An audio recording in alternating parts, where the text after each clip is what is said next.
तो इसमें बेटा देखो, अब हम लोग ये क्लियर कर लिया कि कौन सा मॉलिक्यूल पोलर होगा और कौन सा मॉलिक्यूल नॉन पोलर होगा, है ना। ये अपन ने क्लियर कर लिया कि कौन सा मॉलिक्यूल पोलर होगा और कौन सा मॉलिक्यूल नॉन पोलर होगा। ये अपने को देखना है मॉलिक्यूलर डाइपोल से।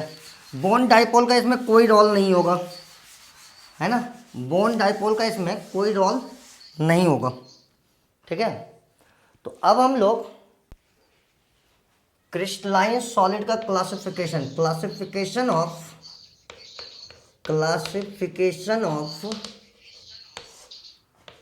क्रिस्टलाइन सॉलिड की बातें हो रही थी, जिसका सबसे फर्स्ट टाइप देखो होता है, क्रिस्टलाइन सॉलिड का सबसे फर्स्ट टाइप होता है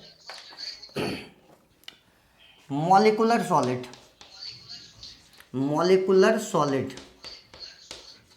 इसका जो कंस्टिट्यूएंट या कंपोनेंट पार्टिकल होता है, इसका कंस्टिट्यूएंट पार्टिकल जो होता है वह न्यूट्रल मॉलिक्यूल होता है और एटम्स ऑफ इनर्ट गैस भी होता है, ध्यान रखना, एटम्स ऑफ इनर्ट गैस, है ना। इसके कंस्टिट्यूएंट पार्टिकल ये होते हैं।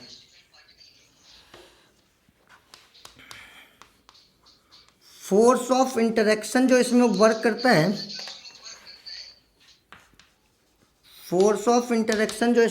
करता है, वह एक तो करता है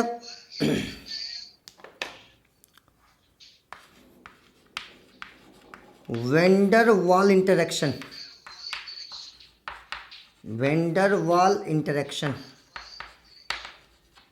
या तो फिर हाइड्रोजन बॉन्ड।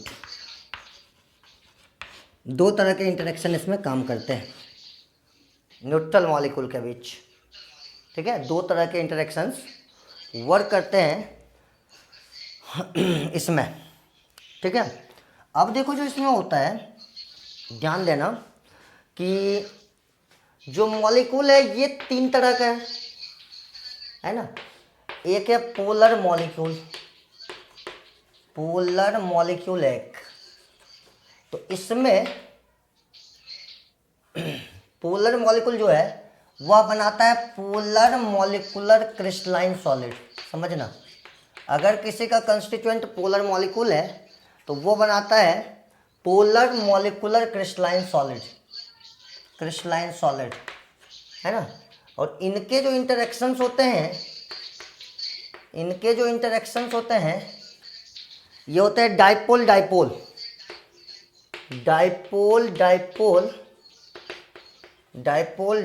इंटरेक्शन, जो कि वैन डर वाल का ही एक टाइप होता है। दूसरा, जैसे इसका एग्जांपल हम ले सकते हैं, अपन क्या ले सकते हैं, कोई पोलर मॉलिक्यूल एग्जांपल लो इसका, है ना। जैसे SO2 मॉलिक्यूल हो गया, है ना, यह एक पोलर मॉलिक्यूल है। इसको अगर आप सॉलिडिफाई करोगे तो आपको मिलेगा पोलर मॉलिक्यूलर सॉलिड, है ना। और दूसरे तरफ हम लोग बात करें नॉन पोलर मॉलिक्यूलर सॉलिड का, है ना। तो इसके जो कंस्टिट्यूएंट होंगे वह होंगे नॉन पोलर मॉलिक्यूल। देखो अब ये सब चीज़ें हमें डायरेक्ट समझ में आए, इसलिए मैंने आपको एक दो दिन तक ये क्लियर कर रहा था कि कौन से मॉलिक्यूल पोलर होते हैं, कौन से मॉलिक्यूल नॉन पोलर होते हैं, क्योंकि इन सब में अगर दिक्कत रह गई तो अपने को दिक्कत हो जाएगी फिर, ठीक है। तो जो नॉन पोलर मॉलिक्यूलर सॉलिड होता है ना, इनके कंस्टिट्यूएंट होते हैं नॉन पोलर मॉलिक्यूल, और जो इंटरेक्शन होता है इसमें वो होता है डिस्पर्सन फोर्स। इसके इंटरेक्शन होते हैं डिस्पर्सन फोर्स। एग्जाम्पल हम ले सकते हैं ड्राई आइस, है ना। किसको बोलते हैं भाई, सॉलिड CO2 को बोलते हैं ड्राई आइस। ये इसका एग्जाम्पल हो जाएगा। दूसरा मतलब नॉन पोलर मॉलिक्यूलर सॉलिड का ये एग्जाम्पल होगा ड्राई आइस। और इसी तरीके से हम लोग BF3 को भी अगर सॉलिडिफाई करके सोचे तो सोच सकते हैं, है ना। उसके बाद हम लोग जो थर्ड में आएंगे वो होता है hydrogen bonded, hydrogen bonded, hydrogen bonded, hydrogen bonded molecular solid, hydrogen bonded molecular solid, है ना। तो कहता है कि इसमें जो कंस्टिट्यूएंट होता है उसके पास एबिलिटी होता है हाइड्रोजन बॉन्ड बनाने का। कहता है its constituent molecule has ability to form hydrogen bond. इसके मॉलिक्यूल में हाइड्रोजन बॉन्ड बनाने की एबिलिटी होती है, ठीक है। जैसे NH3, H2O, अल्कोहल, etc। इन सबको अगर आप सॉलिडिफाई करोगे तो आपको मिलेगा हाइड्रोजन बॉन्डेड मॉलिक्यूलर सॉलिड, ठीक है। और हाइड्रोजन बॉन्ड बनने की जो कंडीशन होती है वो होती है कि हाइड्रोजन जो है वह मोर इलेक्ट्रोनेगेटिव एटम से अटैच हो।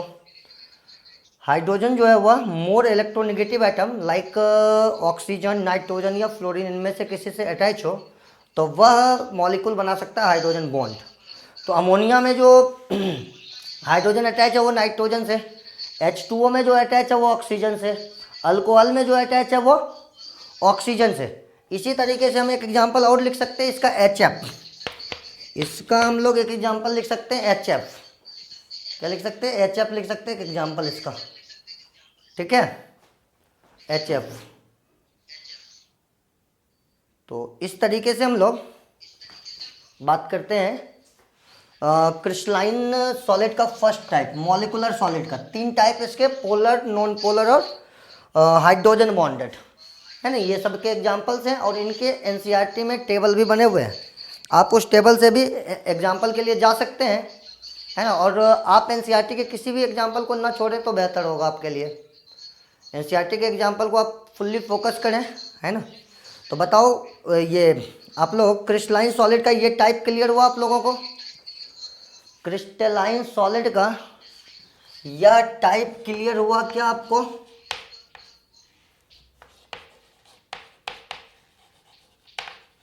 क्रिस्टलाइन सॉलिड का यह टाइप क्लियर हो गया मॉलिक्यूलर?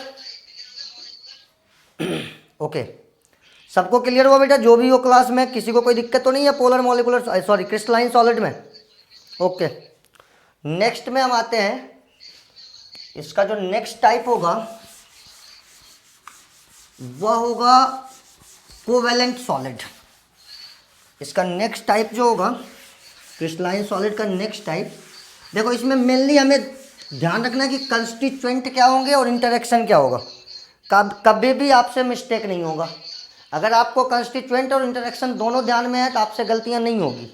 अगर आप चाहोगे केवल इंटरेक्शन से पता करें, गलती हो सकती है। केवल कंस्टिट्यूएंट से पता करें, थोड़ी सी गलती आपसे हो सकती है ना। थोड़ा ध्यान रखें इसको। अब देखो हम बात करेंगे क्रिस्टलाइन सॉलिड का जो नेक्स्ट टाइप है।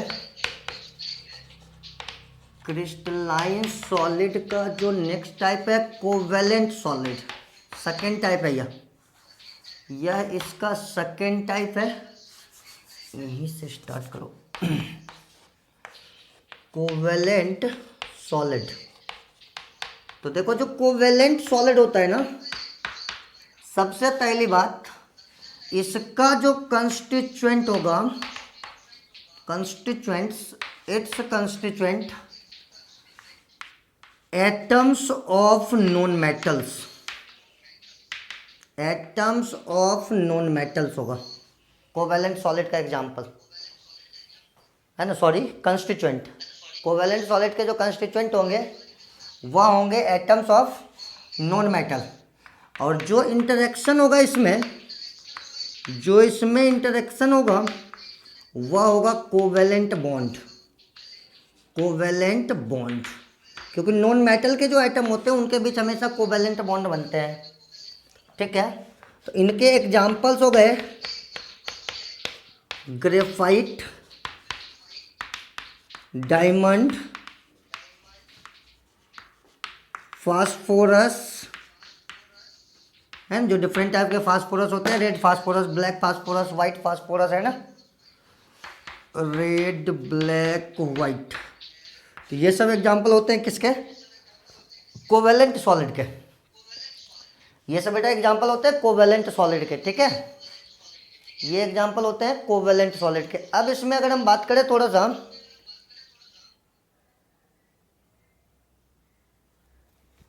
अब देखो इसमें हम अगर बात करें तो कोवेलेंट सॉलिड के बारे में थोड़ा सा और बात करें। कहता है it is thermally, it is thermally and electrically insulated, thermally and electrically insulator, है ना, it is thermally and electrically insulator except graphite, ध्यान रखना, एक्सेप्ट ग्रेफाइट, है ना, एक्सेप्ट ग्रेफाइट। अब जैसे 1 मिनट के लिए अगर हम आपसे पूछे कि जो ग्रेफाइट है तो उसके कंस्टिट्यूएंट पार्टिकल क्या है, बताइए तो आप लोग दिमाग लगा के थोड़ा सा, ग्रेफाइट के कंस्टिट्यूएंट पार्टिकल क्या है भाई, बेटा बताओ, ग्रेफाइट का कंस्टिट्यूएंट पार्टिकल क्या होगा, ग्रेफाइट का कंस्टिट्यूएंट पार्टिकल क्या होगा, कार्बन एटम, क्या होगा, कार्बन एटम होंगे ग्रेफाइट के कंस्टिट्यूएंट पार्टिकल। और आपको बताया जाता है ग्रेफाइट में एक कार्बन 3 कार्बन से इस तरीके से अटैच होता है। तो ये जो बॉन्ड होते हैं ना, ये थोरो आउट कोवेलेंट बॉन्ड होते हैं क्रिस्टल में। और जो डायमंड होता है ना, डायमंड का भी कंस्टिट्यूएंट कार्बन होता है। तो इसमें एक कार्बन 4 कार्बन से अटैच होते हैं और इसमें भी ये बॉन्ड कोवेलेंट होता है। तो समझिए ध्यान से, ये कंस्टिट्यूएंट हो गया और यह इसका इंटरेक्टिव फोर्स हो गया। ठीक इसी तरीके से अगर हम बात करें थोड़ा सा, तो जैसे HCl एक मॉलिक्यूल है, यह एक पोलर मॉलिक्यूल है, यहाँ पे डेल प्लस होता है और यहाँ पे डेल माइनस होता है। ज़्यादा इलेक्ट्रोनेगेटिव के साइड पे डेल माइनस, यहाँ पे डेल प्लस होता है और यहाँ पे डेल माइनस होता है। ठीक है, तो यहाँ पर जो इंटरेक्शन लगता है ये डायपोल डायपोल इंटरेक्शन लगता है। पोलर मॉलिकुलर सॉलिड की बात कर रहा हूँ मैं, तो ये इसका डायपोल डायपोल होता है, जिसको आप वेंडर वाल भी कह सकते हो, डायपोल डायपोल इंटरेक्शंस ये होता है इस तरीके से। अब देखो कंस्टिट्यूएंट तो इसके ये मॉलिक्यूल हो गए, है ना। इसमें देखो एक कन्फ्यूजन लोगों को पड़ता है कि HCl में हाइड्रोजन क्लोरीन के बीच कोवेलेंट बॉन्ड है, फिर भी हम इसको मॉलिकुलर सॉलिड क्यों कहते हैं। तो ध्यान रखिएगा, कंस्टिट्यूएंट जो होता है, ठीक है, जो कंस्टिट्यूएंट होता है वह एक पोलर मॉलिक्यूल है, मतलब एक न्यूट्रल मॉलिक्यूल है। सबसे पहली बात, उसमें पार्शियल चार्ज है, चार्ज नहीं है उस पर, यह एक न्यूट्रल मॉलिक्यूल है और इसके बीच जो इंटरेक्टिव फोर्स है वह डायपोल डायपोल इंटरेक्शन है। तो इस दो प्रॉपर्टी से हमें पता चलता है कि यह पोलर मॉलिकुलर सॉलिड होगा या पोलर मॉलिकुलर क्रिस्टलाइन सॉलिड होगा। तो इस तरीके से हम लोग इनके टाइप्स को पहचानते हैं। रही थोड़ी सी प्रॉपर्टी की बात, तो जो भी कोवेलेंट सॉलिड है वह इलेक्ट्रिकली इंसुलेटर और थर्मली इंसुलेटर होता है। उसमें ग्रेफाइट है जो फ्री इलेक्ट्रॉन होने के पास कार्बन 3 बॉन्ड बनाता है, तो एक जो इलेक्ट्रॉन होते हैं उसके 4 वो फ्री होते हैं, जो कि उसके क्रिस्टल में मूव कर सकते हैं, और यह थर्मली कंडक्टर होता है ना। ग्रेफाइट जो होता है वो थर्मली कंडक्टर होता है। बाकी जितने भी कोवेलेंट सॉलिड होते हैं वो सब के सब, ठीक है, वो सब के सब होते हैं थर्मली और इलेक्ट्रिकली इंसुलेटर। तो ये हो गया आपका कोवेलेंट सॉलिड। हाँ, इसमें एक और पॉइंट हम बोल सकते हैं कि जो इस तरीके से कार्बन अटैच होता है इसमें, तो इस तरीके से एक नेटवर्क का फॉर्मेशन हो जाता है इसमें, जिसके कारण हम इसको जाइंट मॉलिक्यूल भी कहते हैं। जाइंट मॉलिकुलर सॉलिड भी बोलते हैं इसको, या जाइंट मॉलिक्यूल भी बोलते हैं कोवेलेंट सॉलिड को, ध्यान रखिएगा, है ना। और ये आप NCERT पढ़िएगा तो आपको पता पड़ेगा। नेक्स्ट जो इसका टाइप है क्रिस्टलाइन सॉलिड का, वो है आयोनिक सॉलिड। आयोनिक सॉलिड, बताओ आप लोगों को कोवेलेंट में कोई डाउट है क्या किसी को? बेटा covalent molecular solid, covalent crystalline solid में किसी को कोई प्रॉब्लम है? कोवेलेंट क्रिस्टलाइन सॉलिड में किसी को कोई प्रॉब्लम है बेटा? उसके बाद हम बात कर लेते हैं आयनिक सॉलिड का, है ना। इसको मिटा देता हूँ और आयनिक सॉलिड का मैं बात करता हूँ। आयनिक सॉलिड का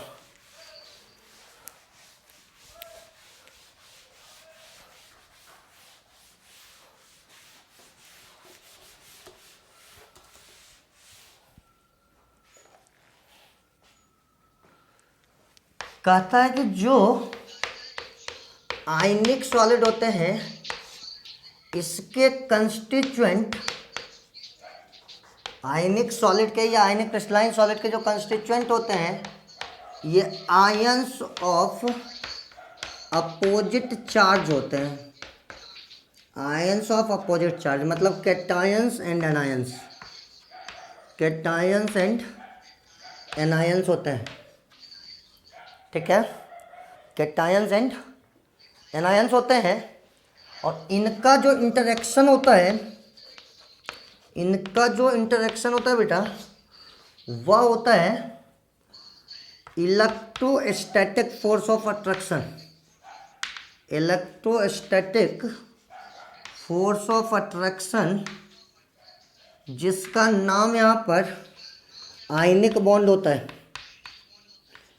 आयनिक बॉन्ड। और आयनिक बॉन्ड जो होता है वो इलेक्ट्रोस्टैटिक अट्रैक्शन ही होता है ना। तो आयन इसके अपोजिट चार्ज के जो आयन होते हैं वो इसके कंस्टिट्यूएंट होते हैं। इलेक्ट्रोस्टैटिक फोर्स ऑफ अट्रैक्शन का लो या आयनिक बॉन्ड का लो, इनके इंटरेक्शंस होते हैं, है ना। अब हम लोग अगर नेक्स्ट में बात करें, नेक्स्ट पॉइंट की इसमें, तो देखो इसमें कहता है it is insulator in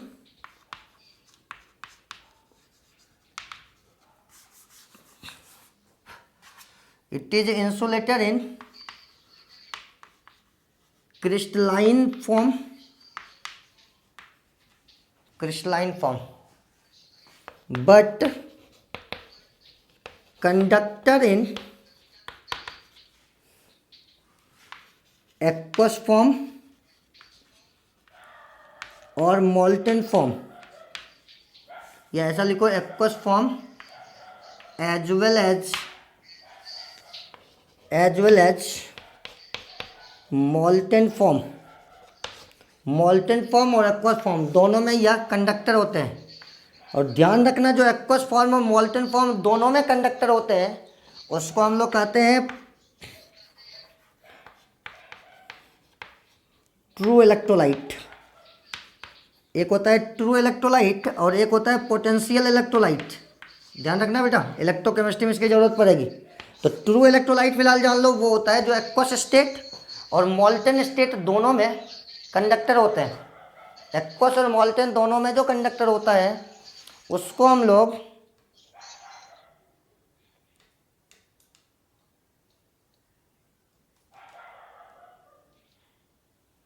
aqueous और मॉल्टन दोनों में जो कंडक्टर होता है उसको हम लोग, है ना, बोलते हैं ट्रू इलेक्ट्रोलाइट। और जो सिर्फ एक्वस सॉल्यूशन में कंडक्ट करे इलेक्ट्रिसिटी को उसको हम लोग बोलते हैं पोटेंशियल इलेक्ट्रोलाइट। तो ध्यान रखिएगा, इसका काम आएगा आपके इलेक्ट्रोकेमिस्ट्री में, वो पूरा चैप्टर ही इसी का है। तो ये हो गया आपका आयनिक सॉलिड। इसके एग्जांपल अगर हम देखें NaCl, CaCl2, AlCl3, है ना, ETC हो जाएगा इन सब के एग्जाम्पल इनके। ये सब जो सॉलिड होते हैं ये क्रिस्टलाइन सॉलिड के आयनिक फॉर्म में आते हैं, ठीक है। इसके बाद हम लोग बात करते हैं, इसका फोर्थ जो टाइप होता है वो होता है मेटेलिक सॉलिड। कहता है जो मेटेलिक सॉलिड होगा ना इसके जो कंस्टिट्यूएंट होते हैं, मेटेलिक सॉलिड के जो कंस्टिट्यूएंट होते हैं ये एटम्स ऑफ मेटल होते हैं, एटम्स ऑफ मेटल, ठीक है। एटम्स ऑफ मेटल होते हैं इनके कंस्टिट्यूएंट। और इनका जो इंटरेक्शन होता है, इनका जो इंटरेक्शन होता है वह इंटरेक्शन होता है मेटेलिक बॉन्ड, मेटेलिक बॉन्ड। इनका इंटरेक्शन होता है मेटेलिक बॉन्ड, ठीक है। और यह कहता है it is conductor in all states, it is conductor in all state, इसके कोई भी स्टेट होंगे उसमें यह कंडक्टर होता है। Due to presence of free electron, due to presence of free electron, जो कि कैरियर का काम करता है। ठीक है, तो इस तरीके से हम लोग बात करते हैं क्रिस्टलाइन सॉलिड के टाइप का। यहाँ पे कंप्लीट होता है क्रिस्टलाइन सॉलिड का टाइप, है ना। और उसके बाद हम लोग स्टार्ट करेंगे, इसमें क्लियर कर लो बेटा, किसी को कोई दिक्कत हो तो कुछ पूछना हो तो पूछ लो, नए टॉपिक की तरफ चल रहे हैं अब हम। इसके बाद अपन नए टॉपिक के तरफ जा रहे हैं, किसी को कोई दिक्कत हो तो देख लो।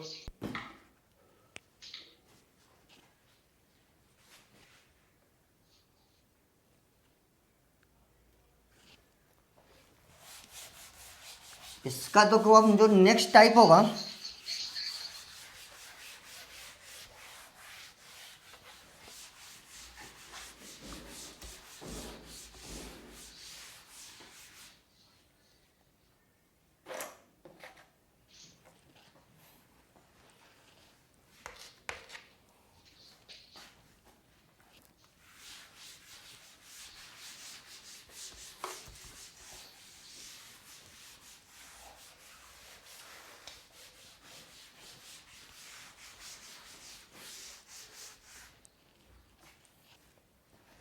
इसका देखो बेटा जो नेक्स्ट टाइप होगा अब, है ना,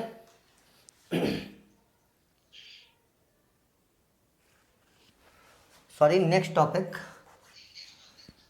अब यहाँ पर अपन नेक्स्ट टॉपिक में आएंगे। उसका नाम है क्रिस्टेलोग्राफी, क्रिस्टेलोग्राफी है, या आप इसको कह सकते हो analysis of crystal, analysis of crystal, इसी को बोलते हैं अपन क्रिस्टेलोग्राफी।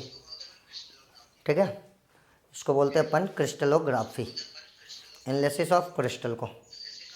तो इसके लिए सबसे पहले देखो हमें जानना पड़ता है, इसके लिए अपन सबसे पहले ये बात करते हैं कि जो कोई भी क्रिस्टल बना होता है उसके बेसिक टर्म्स क्या क्या होते हैं। किसी क्रिस्टल के बेसिक टर्म्स अगर हम बात करें, basic terms related to crystal, related to crystal, किसी क्रिस्टल के लिए हम लोग क्या क्या बेसिक टर्म समझ लें कि हमें क्रिस्टलोग्राफी को समझने में कोई दिक्कत नहीं होगा, है ना। तो उसमें देखो सबसे फर्स्ट टर्म होता है unit cell and crystal lattice, unit cell and crystal lattice, unit cell and crystal lattice. ठीक है, unit cell and crystal lattice.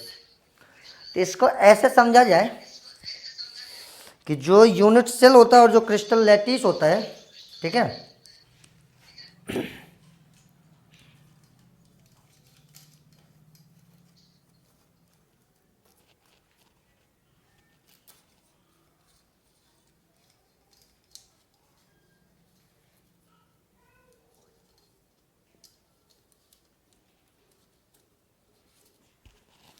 देखो बेटा इसमें जो यूनिट सेल होता है और जो क्रिस्टल लैटिस होता है, इसको आप ऐसे समझो कि आप सब लोगों ने दीवार देखा होगा ना, दीवार, वॉल जो बना होता है, वॉल देखे हो।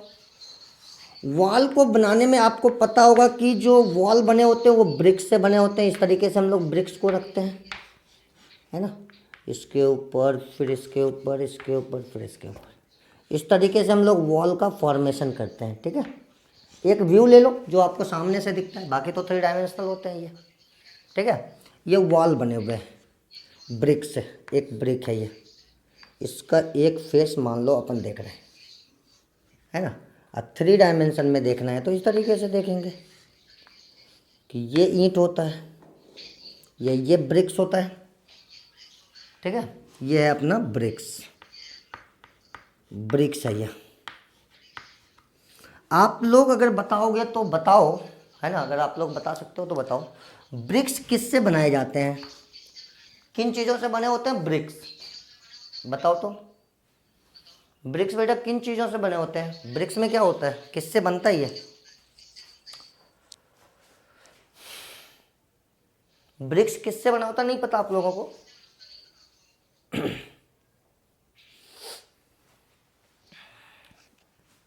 सोयल और सिलिका, इससे बना होता है ब्रिक्स।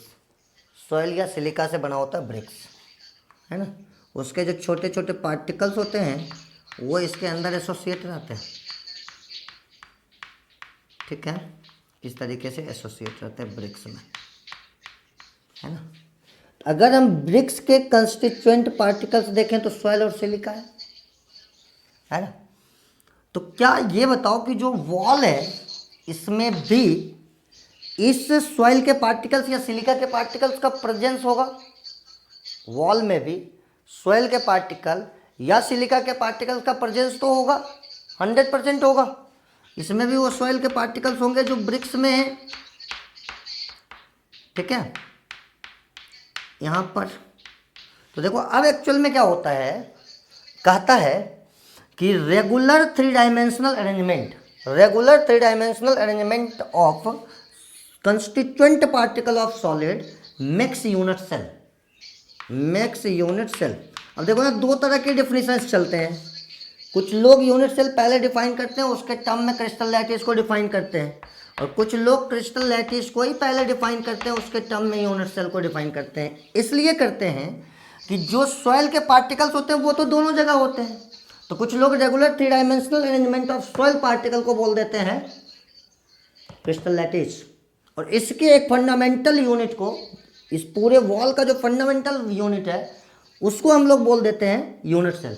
लेकिन कुछ लोग क्या करते हैं, regular three dimensional arrangement of constituent particle of solid is called unit cell, and unit cell का जो रिपीटेशन है वह क्रिस्टल लैटिस को फॉर्म करता है। इस तरह के डेफिनेशन बताते हैं। तो समझ में आ गया होगा, है ना। तो यहाँ से हमें लिख देना है डेफिनेशन यूनिट सेल का, regular three dimensional arrangement of constituent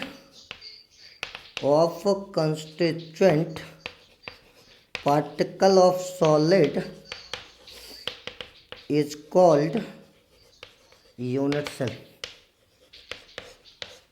regular three dimensional arrangement of constituent particle of solid is called unit cell. और क्रिस्टल लैटिस के बारे में कह देंगे unit cell continuously repeat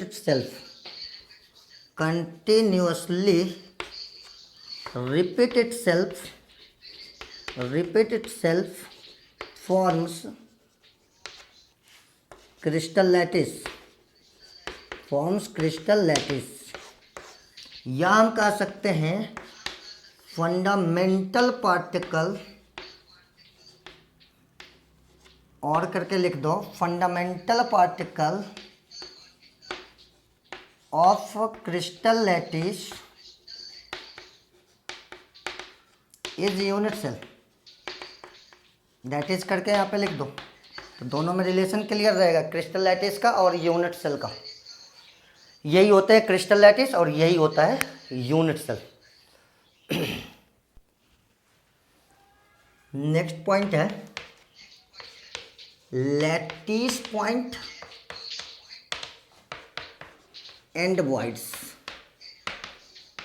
lattice points and voids, है ना। कहता है किसी भी यूनिट सेल के लिए लैटिस पॉइंट और वॉइड्स दो तरह की चीज़ें डिफाइन की गई है। देखो बड़ा सिंपल है, समझो। जैसे मान लो यह एक यूनिट सेल है, ठीक है। इस तरीके से पार्टिकल्स हैं, इस तरीके से इनके पार्टिकल्स हैं, है ना। तो कहता है कि किसी यूनिट सेल के जिस जगह पे पार्टिकल प्रेजेंस है, जिन जगहों पे पार्टिकल का प्रेजेंस है, उस जगह का नाम है लैटिस पॉइंट, है ना। किसी भी यूनिट सेल के जिन जगहों पे जिस पॉइंट पे, जिस पार्ट में एटम प्रेजेंट है उसको लैटिस पॉइंट, और जो खाली है वो वॉइड। बड़ा सिंपल सा कंसेप्ट है। कहता है the part of unit cell, the part of unit cell at where atoms और कंस्टिट्यूएंट पार्टिकल्स आर प्रेजेंट। तो ये हो गया आपका lattice point, present are lattice point, है ना। अब वाइड्स हो गया आपका empty space of unit cell, जो खाली जगह है यूनिट सेल का उसी को हम लोग कहते हैं वॉइड्स। ये हो गया वॉइड्स, ठीक है। जो खाली जगह होता है उसको वॉइड कहते हैं, और जहाँ पे एटम होता है उसको हम लोग लैटिस पॉइंट कहते हैं, है ना। तो जैसे देखो, मान लो कि यह एक तो ये यूनिट सेल बना हुआ है, एक और यूनिट सेल बना रहा हूँ। मान लो उसमें इस तरीके से बना हुआ है, यहाँ भी एटम है ना। तो इसके लिए जो लैटिस पॉइंट होगा बेटा, वो कॉर्नर्स होगा। देखो सिर्फ कॉर्नर पे एटम दिखाए गए हैं इसमें एटम सिर्फ कॉर्नर पे दिखाए गए हैं, इसमें और इसमें एटम कॉर्नर के साथ साथ फेस के सेंटर पर भी दिखाए गए हैं, है ना। इसमें जो एटम है वो कॉर्नर के साथ साथ फेस के सेंटर पर भी दिखाए गए हैं, ठीक है। तो इसके लिए जो लैटिस पॉइंट होगा वो होगा corner plus face centre, corner plus face centre, है ना। और अब आप सोचोगे, अगर जैसे मान लो ये 4 कॉर्नर के एटम है, अगर ये 4 कॉर्नर के एटम है, ध्यान देना, वो अगर इस तरीके से है, मान लो किसी भी एक फेस पर आप पर्टिकुलरली जाके सोचो, तो इस तरीके से मान लो कॉर्नर एटम एक दूसरे के कांटेक्ट में भी हैं और होंगे, क्योंकि जो सॉलिड होता है उसमें पार्टिकल के बीच डिस्टेंस बहुत कम होता है, जिसके कारण वो कांटेक्ट में तो होंगे। लेकिन क्या यह एटम एक दूसरे को इस फेस पर, ध्यान लगाओ, डायगोनली कांटेक्ट कर सकते क्या? डायगोनली इनका कांटेक्ट हो सकता है क्या? बोलो आप लोग, डायगोनली क्या ये कांटेक्ट कर सकते कभी? ये डायगोनली ऐसे कांटेक्ट कर सकता है क्या इसको? ये एटम इसको कांटेक्ट कर सकता है क्या? ये एटम इसको कांटेक्ट कर सकता है क्या? कभी नहीं करेगा। ये जगह जो है हमेशा खाली रहेगा बेटा। इसको बोलते हैं वॉइड स्पेस, या सिर्फ वॉइड बोलते हैं।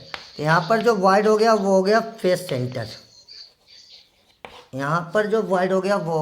सेंटर, वॉइड के बारे में आगे अपने को बहुत डिटेल्स में पढ़ना है, अभी केवल बेसिक्स जानिए कि वॉइड किसको कहते हैं, लैटिस पॉइंट किसको कहते हैं। देखो इसमें नेक्स्ट टॉपिक है, जो बेसिक पॉइंट्स अपने थे उसके जो नेक्स्ट टॉपिक होते हैं वो समझो क्या होता है, क्रिस्टल से रिलेटेड। एक होता है पैरामीटर्स,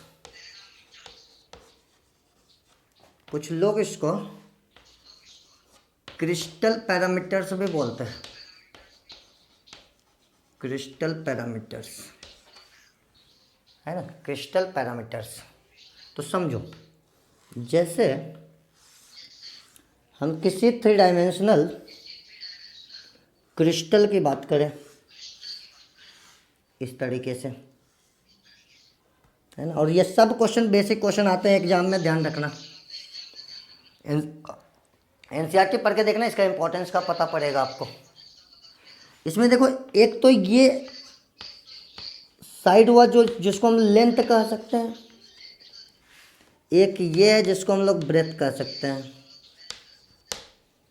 लेंथ ब्रेथ, और ये हो गया इसका हाइट,